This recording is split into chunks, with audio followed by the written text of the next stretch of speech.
Australia's Renewable Energy Target (RET) is a federal government policy designed to ensure that at least 33,000 gigawatt-hours (GWH) of Australia's electricity comes from renewable sources by 2020.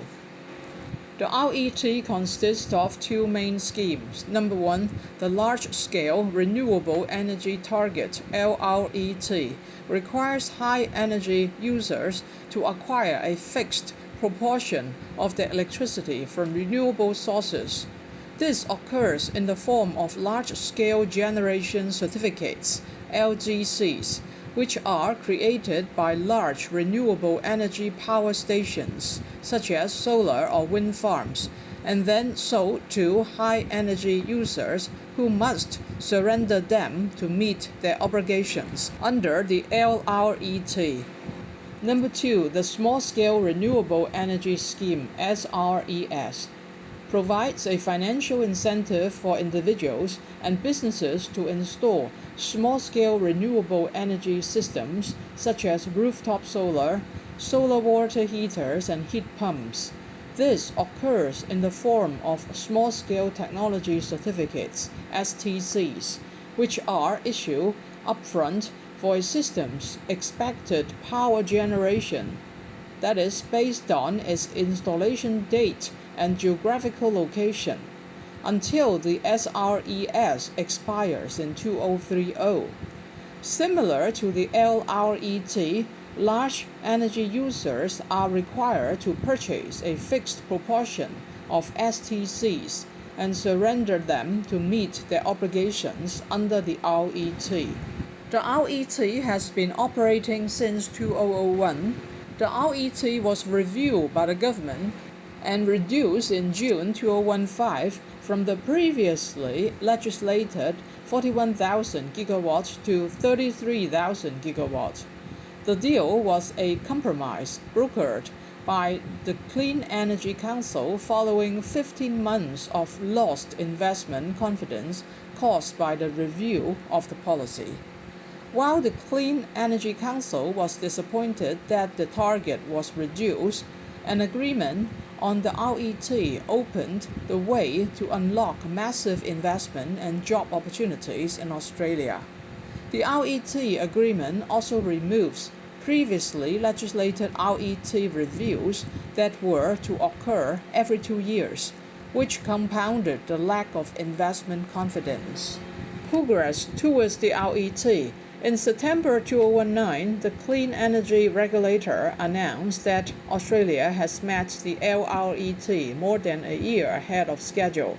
This is a remarkable achievement considering that just over half of the target had been met at the beginning of 2017. Future of the RET. LRET. While the LRET's 33,000 gigawatt target was met in September 2019, the scheme will continue to require high-energy users to meet their obligations under the policy until 2030. As more renewable energy is produced beyond the 33,000 gigawatts target, the number of LGCs generated will continue to increase, leading to an oversupply in the market that will significantly reduce the value. Futures markets indicate that LGC prices will fall significantly over the next 10 years, with some analysts predicting that their value will fall to zero by the time the RET expires in 2030.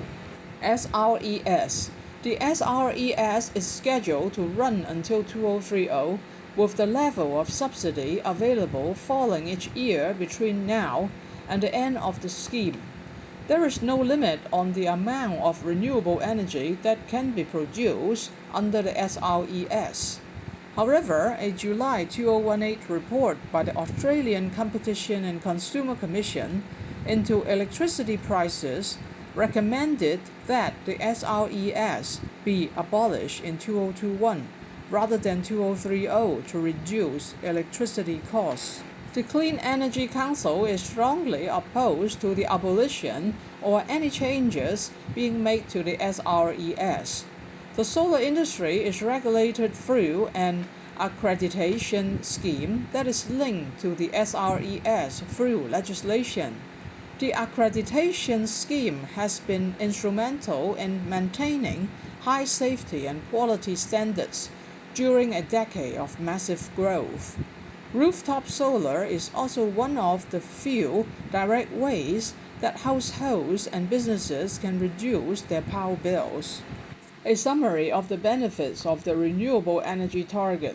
3 facts about the RET. Number 1, Australian households will save hundreds of dollars on their power bills thanks to the RET. Number 2, it generates investment in homegrown Australian industry. Number 3, it has created tens of thousands of Australian jobs with thousands more on the way.